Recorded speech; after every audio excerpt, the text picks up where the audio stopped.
Olá, o Salve para o Futuro já está no ar.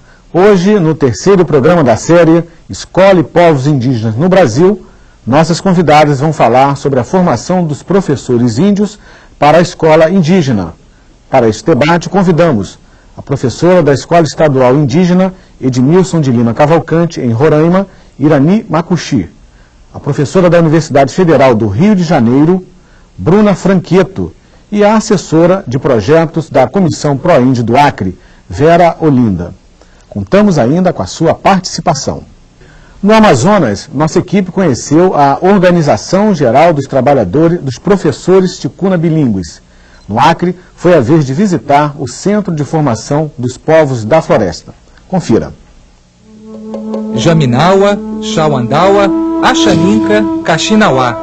Estes são alguns povos indígenas representados no Centro de Formação dos Povos da Floresta, em Rio Branco, no estado do Acre. Aqui funciona um curso de formação continuada de professores, coordenado pela Comissão Proíndio. Na verdade, é uma parceria que existe, né, entre os professores indígenas e os assessores não indígenas. Juntos, cada um contribui com seu conhecimento para construir. O professor, ao mesmo tempo que ele está se formando, ele está praticando, né? Está colocando em prática esse trabalho que é feito aqui no Centro de Formação. E também, logo desde o início, né, se a gente incentiva, né, a trabalhar, né, com a pesquisa. E pesquisa é o que não falta durante as aulas de história indígena. Escrever contando por que eu comecei a fazer essa pesquisa, qual foi a necessidade de que levou a gente a fazer essa pesquisa para trazer a língua materna do meu povo de volta. Foi um projeto de revitalização da nossa própria língua materna, porque nós fomos um dos povos que tivemos muito contato com o não índio, que são as pessoas brancas, né? E já estava quase em extinção a nossa língua materna. Na cidade de Benjamin Constant, no Amazonas, a Organização Geral dos Professores Ticuna Bilíngues promove a formação de educadores indígenas. As atividades são marcadas pela música e pelas artes visuais.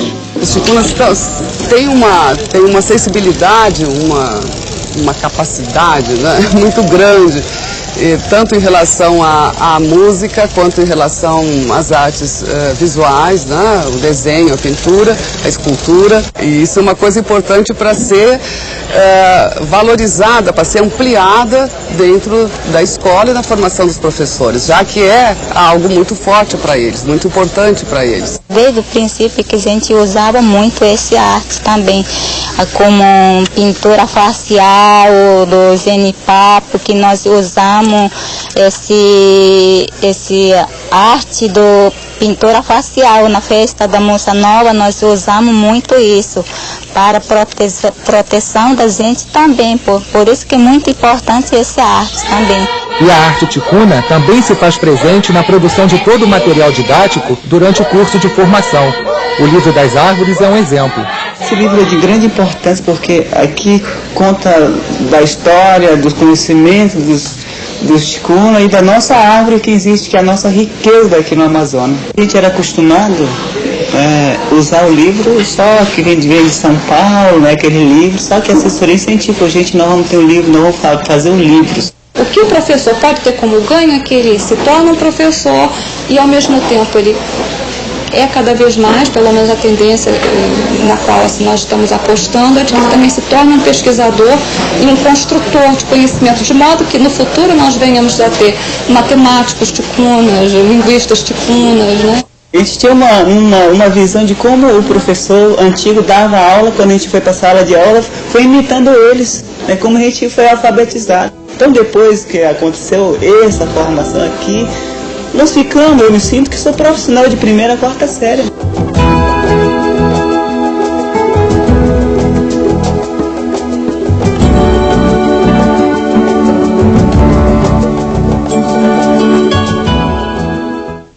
Irani, Bruna, Vera, muito obrigado por terem vindo. Irani, no vídeo nós acompanhamos alguns aspectos importantes da formação do professor indígena. Chama a atenção o aspecto relacionado à formação do professor e, ao mesmo tempo, a prática do professor. Em Roraima, como se dá esse processo de formação e prática ao mesmo tempo? Boa noite, eu agradeço o convite da TV Escola, está convidando os povos indígenas para uma discussão muito importante.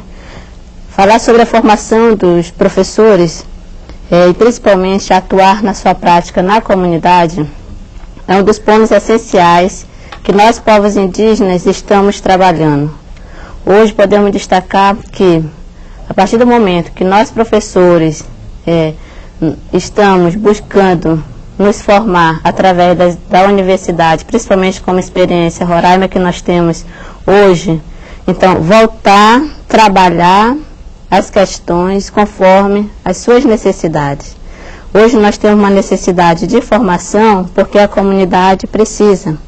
Então, é em cima dessa necessidade que nós buscamos para melhorar o nosso dia a dia, a nossa vida e, mais acima de tudo, fazer com que os nossos direitos sejam respeitados. Bruna, e um outro aspecto importante, relacionado ao trabalho de revitalização da língua. Como é que você enfatiza essa importância com base no que acabamos de ver no vídeo? Alguns exemplos mostrados, né? Também agradeço o convite da TV Escola por estar aqui.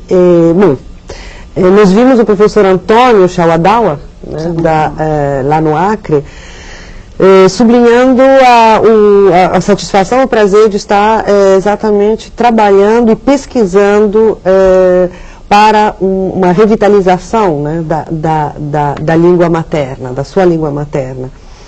Bom, isso é fundamental, eu acho que ele tocou num ponto crucial, quer dizer, cada vez mais nós precisamos lutar para garantir o espaço de pesquisa, de estudo das línguas indígenas, o espaço de uso das línguas indígenas na escola, e não só na escola.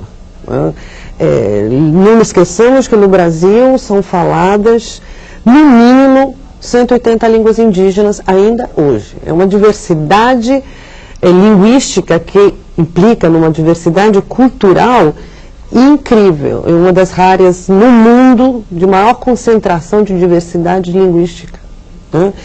E a escola tem sempre sido um instrumento de destruição da cultura e das línguas. E quando nós estamos tentando remar contra a maré, ou seja, tentar fazer com que a escola, exatamente um lugar que sempre foi de aniquilamento, né, dessa diversidade, se torne um instrumento, né, um espaço e um tempo de respeito e preservação e reprodução dessa diversidade linguística. Então, um desafio fundamental da formação de professores indígenas e manter o equilíbrio entre a demanda dos próprios professores indígenas e das populações indígenas em geral de aumentar e aperfeiçoar seu conhecimento da língua nacional, né, da língua oficial, do português, de maneira que possam interagir de maneira cada vez mais eficiente na defesa de seus direitos com a sociedade não indígena.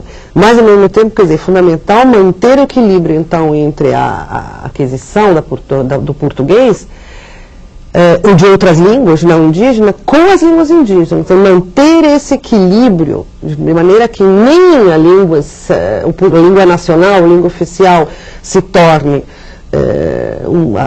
abafe, se torne um instrumento de degradação das línguas indígenas, e que as línguas indígenas se mantenham vivas, presentes, cada vez mais conhecidas, cada vez mais estudadas e pesquisadas, agora também pelos próprios índios. Perfeito. Agora, Vera, seguindo um pouquinho a linha de raciocínio da Bruna, como se dá a relação professor não índio e o aluno índio no curso de formação?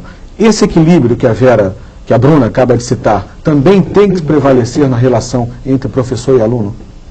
Boa noite aos cursistas da TV Escola.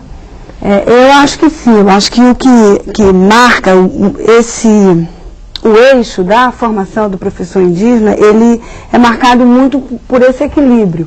Uma é que o sujeito, o professor indígena, ele é o agente do seu próprio destino, porque o tempo todo ele está com oportunidades e com espaço de apresentar e de colocar o que ele quer aprender nos cursos de formação, no que ele quer socializar.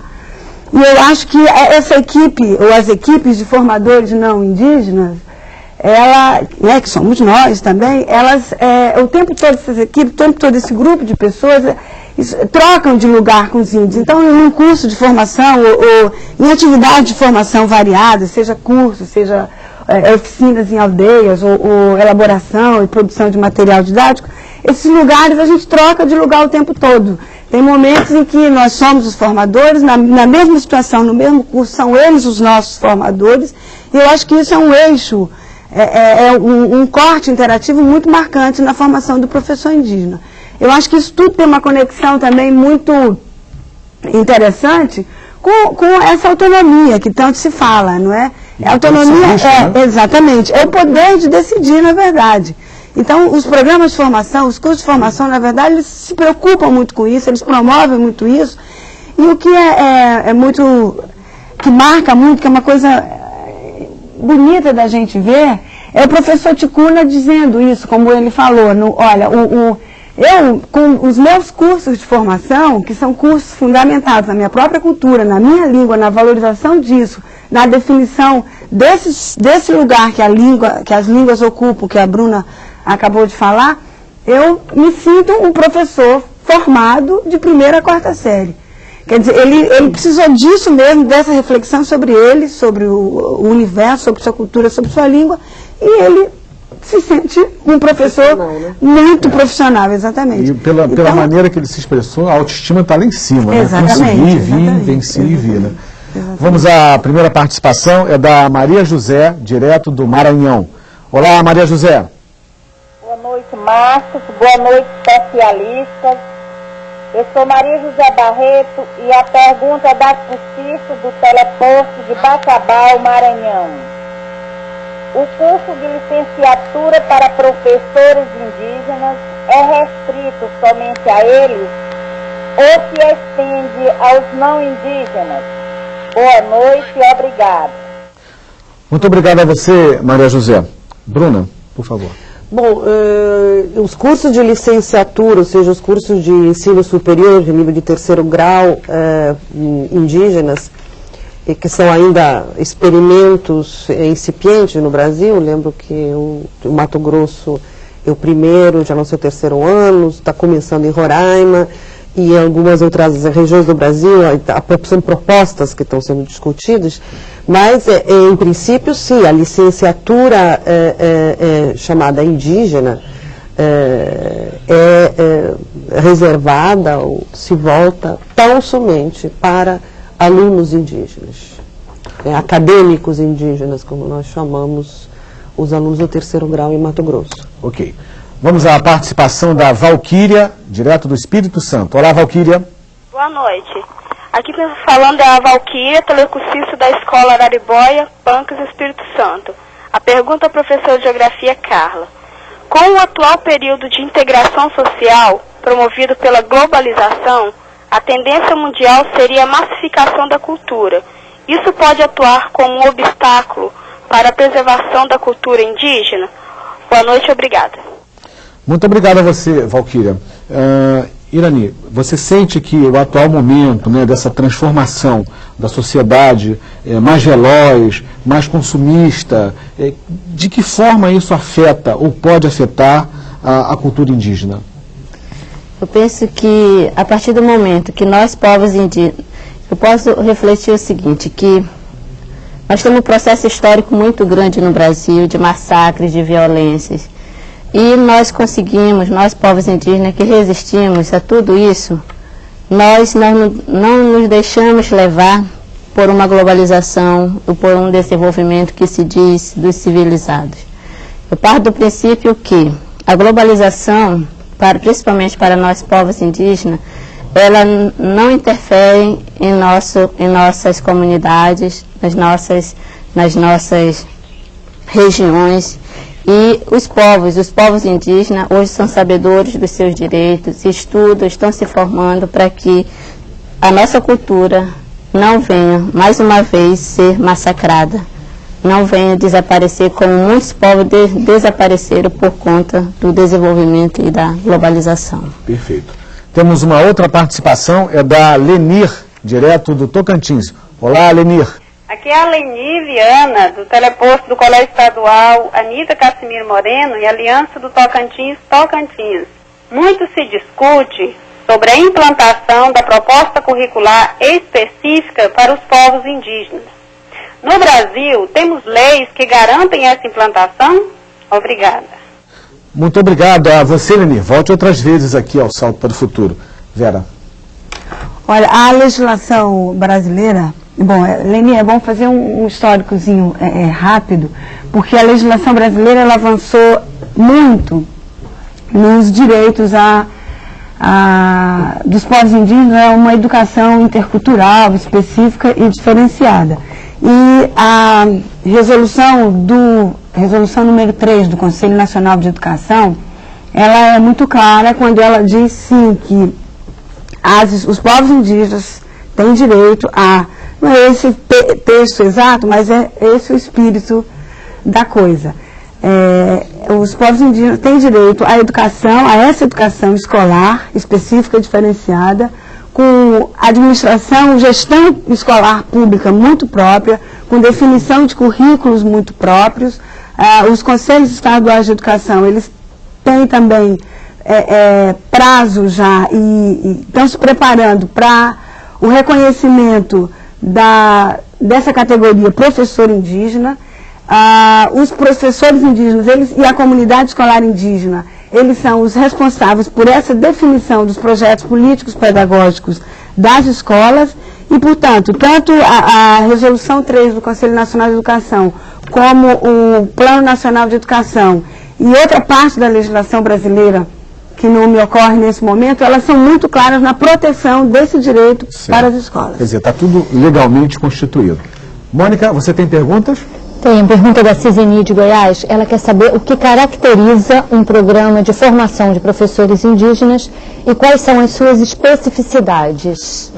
Bruna, nesse tocante, né, a característica do programa de formação de professor indígena, eu acho que a Irani também pode dar uma palavra a respeito disso. Como você vê essa formação do professor, Irani? Olha, em relação, por que a necessidade de nós professores indígenas nos formar?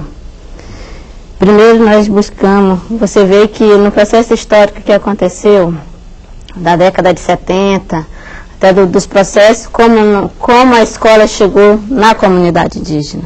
Na verdade nós não pedimos a escola, mas ela chegou, certo? Muitas coisas nós não pedimos, mas está chegando. Então, por outro lado, eu vejo assim que nós temos uma grande necessidade hoje de formar professores no nível de magistério para atender também a nossa necessidade de escola de 1ª a 4ª série. Nós já temos muitos professores formados e ainda falta muitos estados fazer a formação desses professores. Então, trabalhar a questão de nível superior caracteriza o quê? Formar professores que venham atender às nossas necessidades das comunidades, para que a gente possa atuar tanto na área, vamos dizer, de direito, do meio ambiente, da economia, da agronomia, né? Então são pontos que nós, professores, nós temos aqui dentro de nós também a capacidade de gerenciar. Nós temos também, nós povos indígenas, todos os povos têm essa capacidade de ter essa formação mais específica, para que não venham nos enganar, certo? Então, veja assim, que é difícil, né, a questão da formação.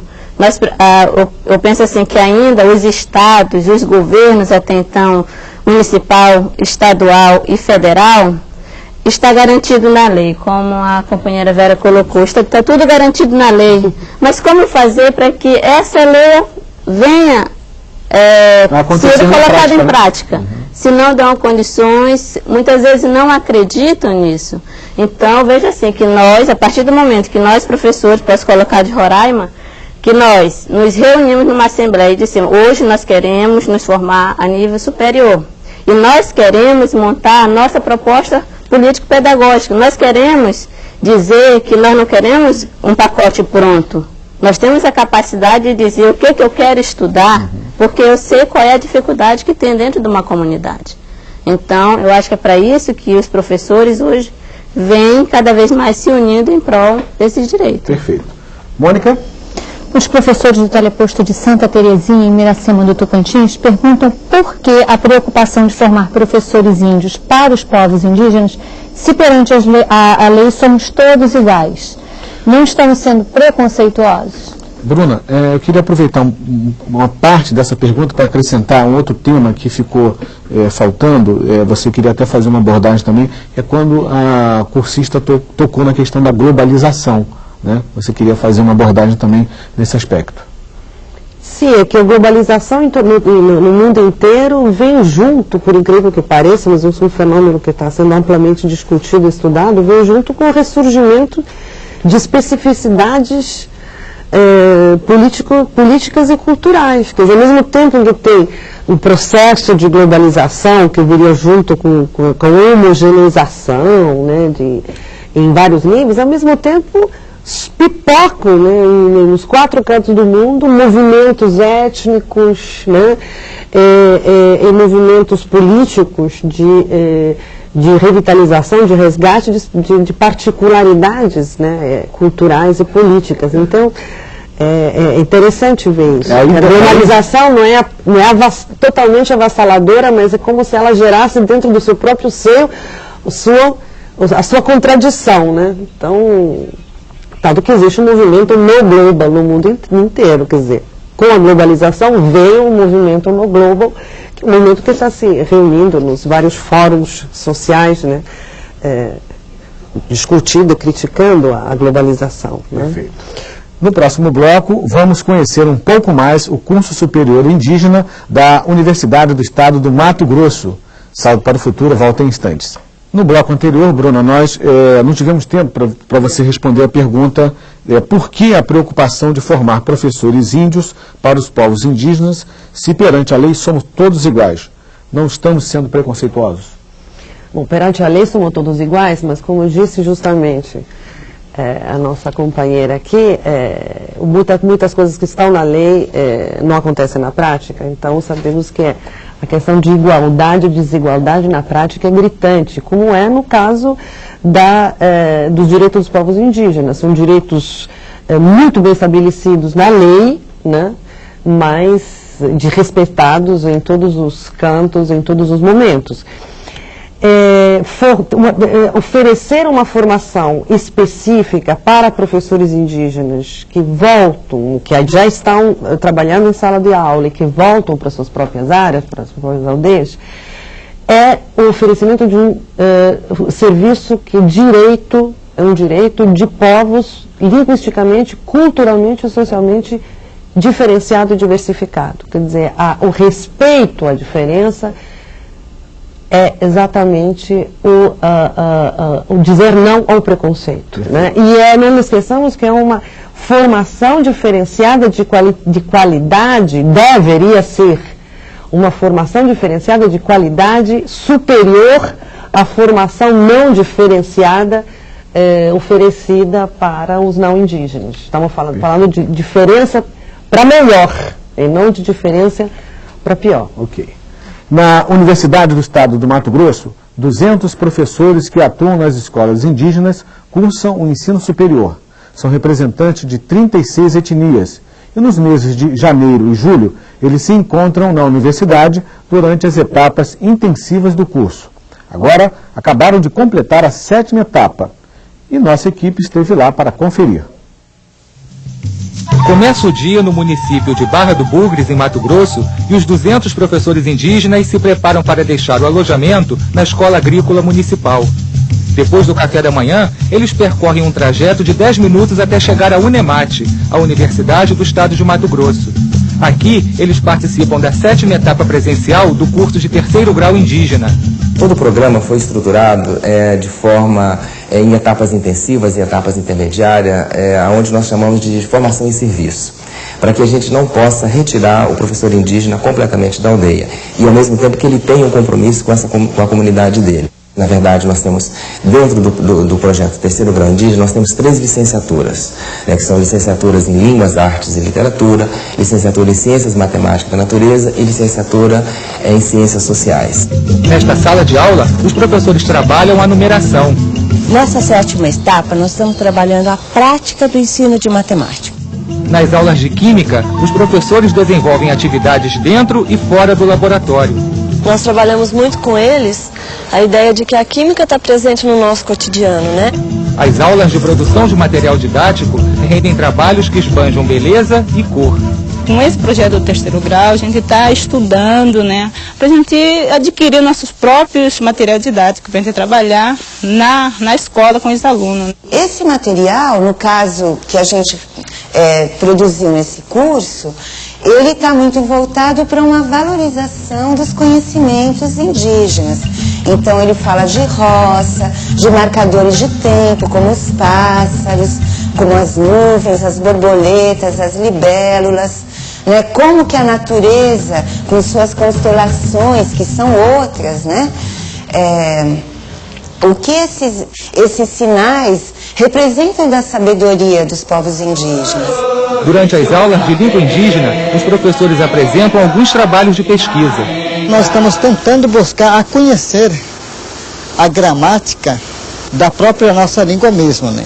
Comparando com a gramática normativa da língua portuguesa. A tentativa que está se fazendo é fazer com que a escola não seja um instrumento de destruição das línguas indígenas e das culturas, evidentemente, desses povos. Outra disciplina que os professores precisam cumprir é metodologia da pesquisa. Considerando que esse é um curso de 3º grau, um curso universitário, a gente tem como padrão na Unemate que todo curso termine com o aluno entregando um trabalho de conclusão de curso.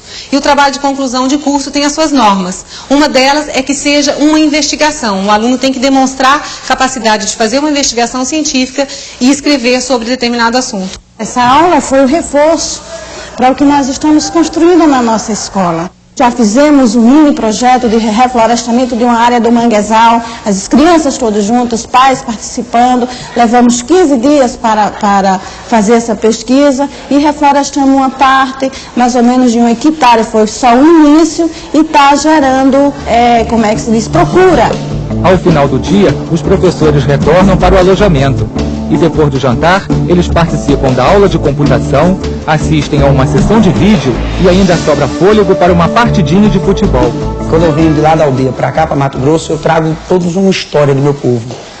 Quando eu passo os 6 meses lá, é 6 meses pesquisando, 6 meses catalogando toda uma pesquisa, 6 meses juntando trabalhos da escola. E quando eu volto para a aldeia, eu procuro captar todas as ideias possíveis. Tudo que eu puder captar aqui de exemplos, de formas pedagógicas, de trabalho, tudo que eu puder captar eu levo para a minha aldeia.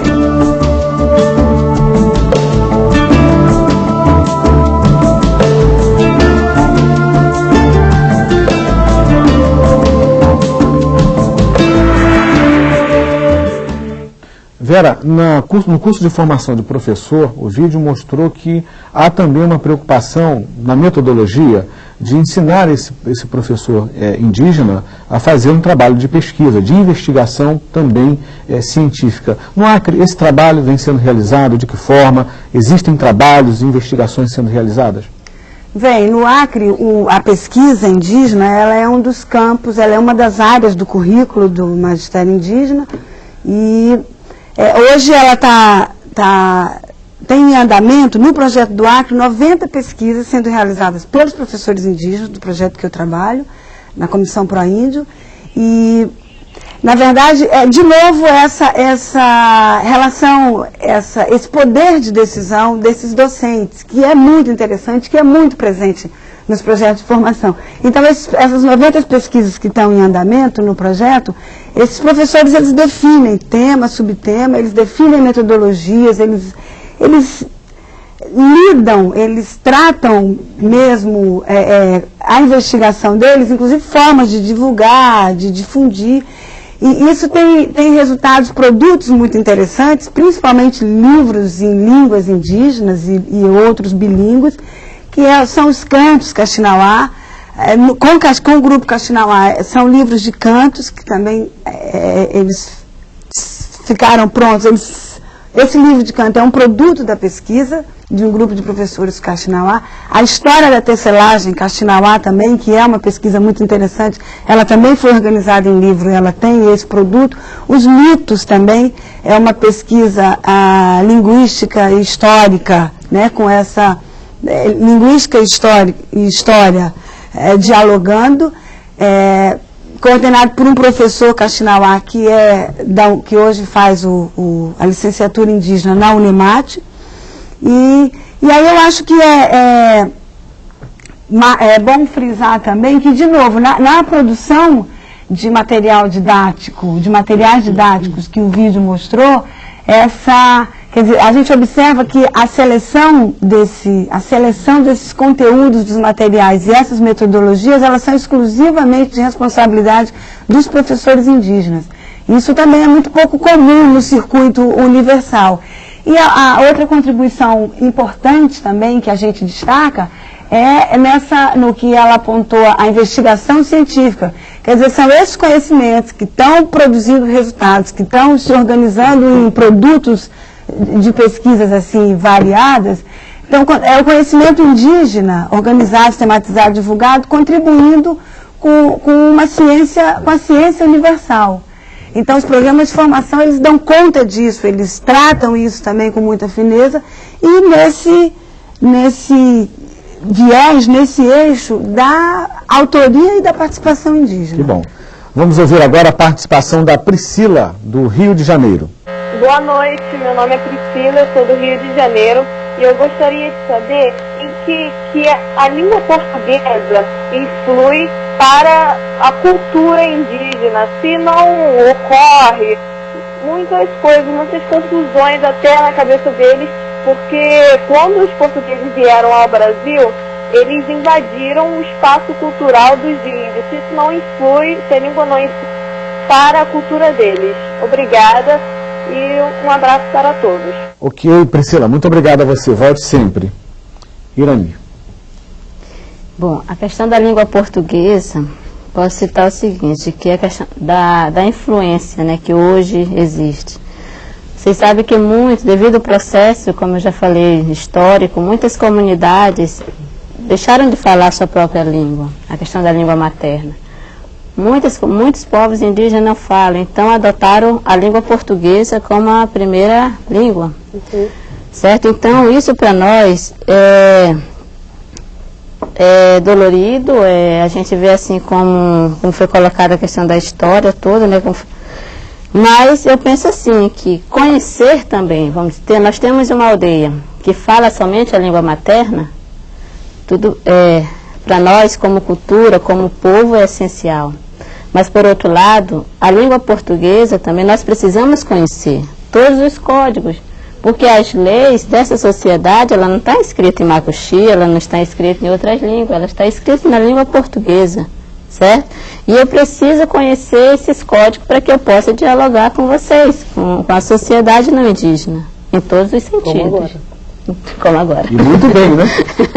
Mônica, você tem perguntas? Tenho sim, Marcos. A pergunta da orientadora de aprendizagem Iná Aires Fernandes, de Porto Nacional, em Tocantins.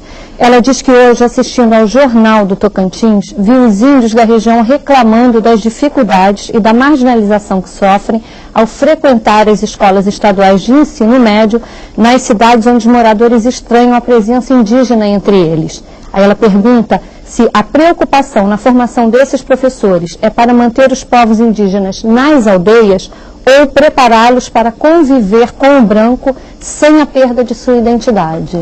Bruna, por favor. Bom, eu acho que são esses dois objetivos presentes, não é que um ou outro, né?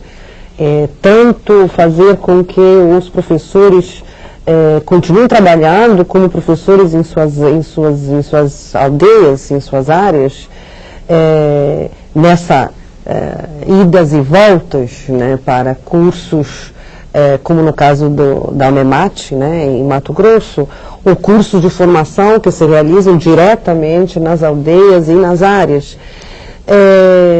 Mas é claro que outro objetivo é fazer com que os professores indígenas e os índios em geral, a população indígena em geral, esteja capacitada a interagir de maneira cada vez mais eficaz e eficiente, né, com a população não indígena. Agora, não podemos absolutamente esquecer o outro lado da medalha, ou seja, tem que capacitar e formar as populações locais não indígenas, né, populações não indígenas que estão na fronteira com as áreas indígenas, né, para que sejam essas populações não indígenas sejam capazes de lidar de maneira respeitosa e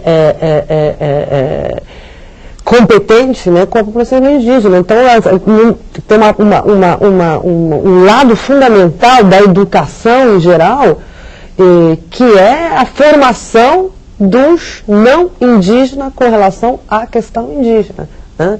Sobretudo nas escolas e nas áreas mais próximas das áreas indígenas, que é lá onde os preconceitos, a hostilidade normalmente é mais aguda e mais evidente, né? Vera, pegando um pouquinho essa fala, um gancho da Bruna, você percebe isso também, essa proximidade, criando conflitos e como estabelecer essa convivência? Na verdade, eu acho que isso dá elementos, isso municia o diálogo intercultural, porque, né, o diálogo intercultural ele é de povo para povo, de Kaxinawá com Macuxi, enfim, e ele é de índios com não índios, não é? E que não é uma coisa simples, não, ele é de uma complexidade que às vezes nós, os pobres humanos mortais, não damos conta de lidar. Agora, eu acho que a Bruna tocou num ponto que é super importante, que é, na verdade, você pensar mesmo esse outro lado da moeda, né? Como é que essas populações do entorno, como é que esses estados, essas cidades, né, e municípios, que têm, alguns deles têm grupos, populações indígenas, que são a grande maioria, como é que eles se preparam também, como é que eles se pensam também para esse diálogo intercultural. Não é? Porque ele não é uma coisa de mão única, não é?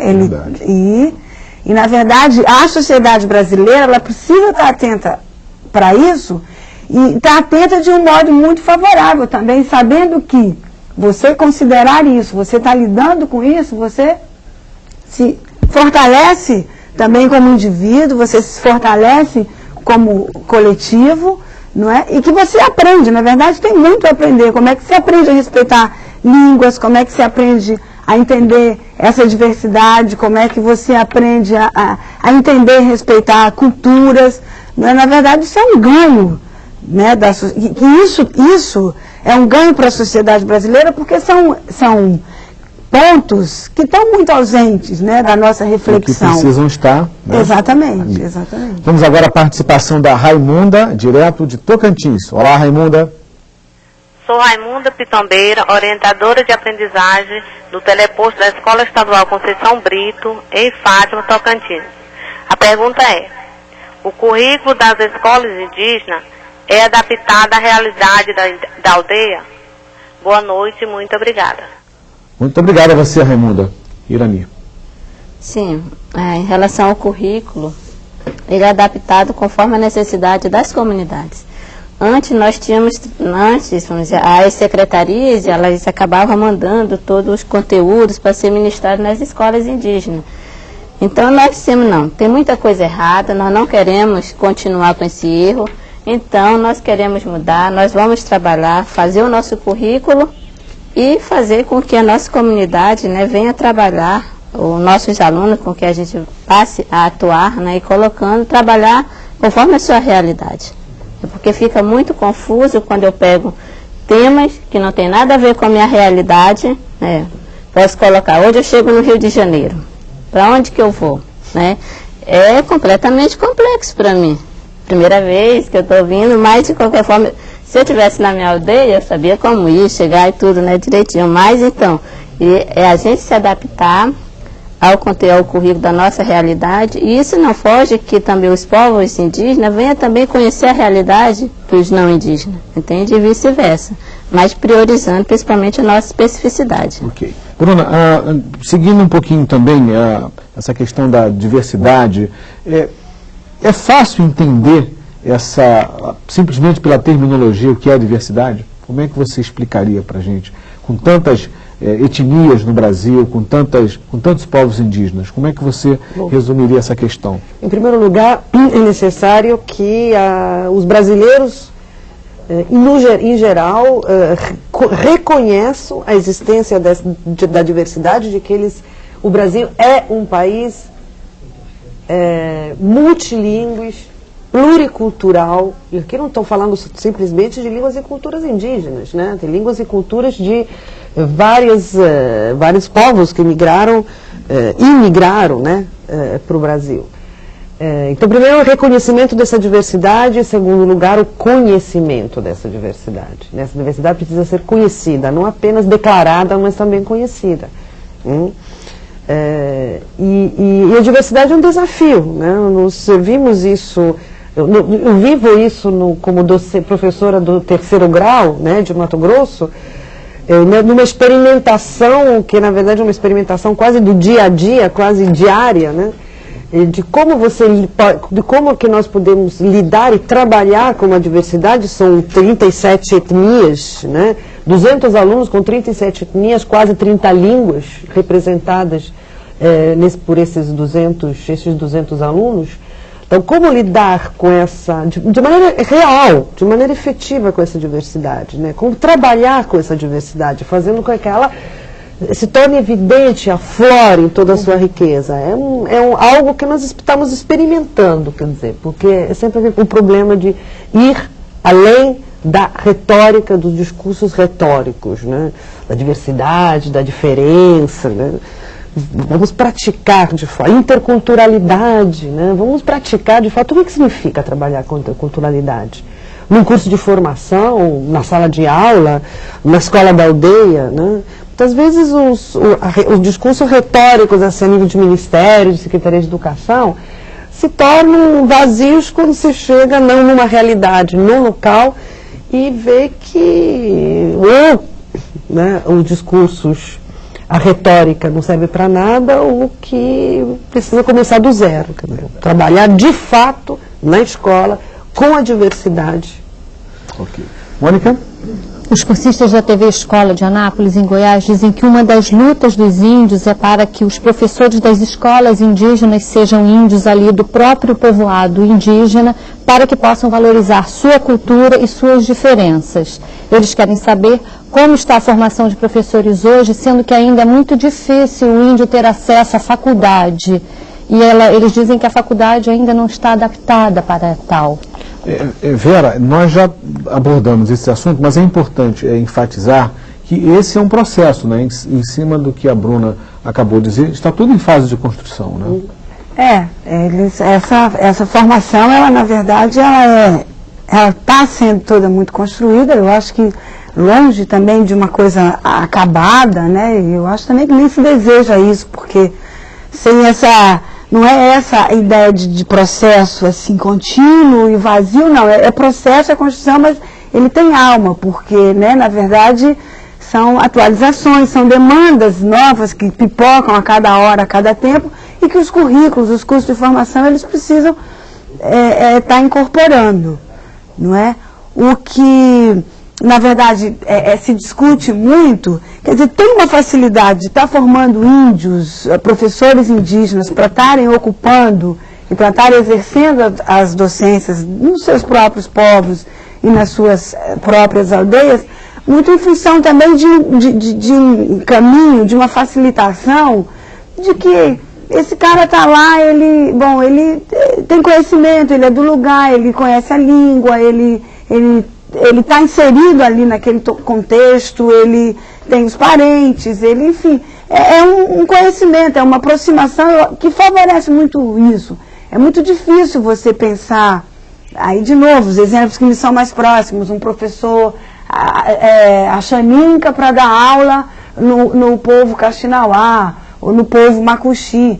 Quer dizer, você cria distanciamentos que, na minha opinião, são muito parecidos com esse distanciamento da nossa escola não indígena, que é o que tanto os educadores reclamam.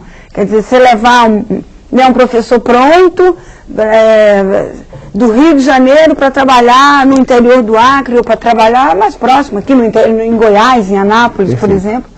Então, eu acho que são paralelos, assim, muito parecidos e muito próximos e que preceituam a formação e a pedagogia universal. Ok, Vera. Hora de fazer uma pausa e depois do intervalo, nossas convidadas fazem as suas considerações finais sobre o encontro de hoje. Você está acompanhando o terceiro programa da série Escola e Povos Indígenas no Brasil.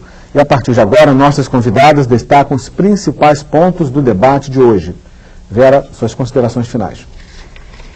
O que eu acho que é importante assim, para a nossa despedida é nós educadores e nós, sociedade brasileira, estamos com a anteninha voltada para as contribuições dos programas de formação de magistério indígena e da educação indígena no geral, com as contribuições que essa educação tem para dar à educação não indígena. Eu falo em termos de, por exemplo, flexibilidade curricular, a participação comunitária também nessa definição e elaboração de projetos políticos, pedagógicos. Eu acho que isso são ganhos assim, da maior importância que a educação indígena conseguiu, são passos que ela conseguiu avançar, que os programas de formação lidam com isso muito bem e que a gente tem muito que aprender e muito que prestar atenção nesses aspectos. Né? Mais especificamente em termos falando de formação de professor, a gente percebe que esses programas, eles tratam, por exemplo, de linguagens de professores que são muito contextualizadas, eles tratam de valorização e divulgação de línguas e culturas, eles tratam em evidenciar uma literatura indígena e uma estética indígena que é muito forte e que é muito rica como contribuição para a literatura universal e para a sociedade brasileira.